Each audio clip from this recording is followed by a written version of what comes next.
Hi, I am Vivan.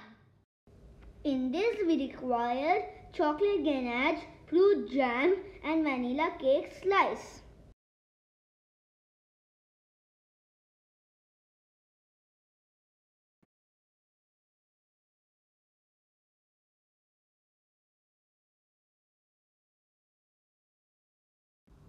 Pour some ganache and level it.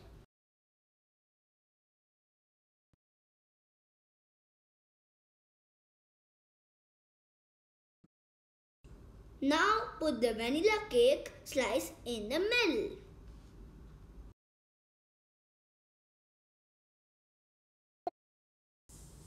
Now spread the fruit jam evenly on the cake slice.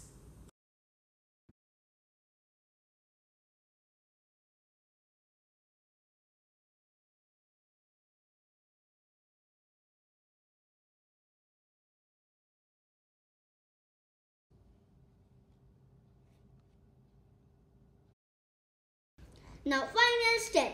Pour chocolate ganache to cover the whole cake slice.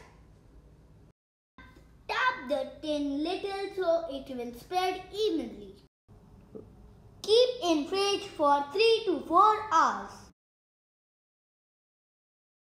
Now cake is ready. I am enjoying and loving it. Don't forget to like, share and subscribe.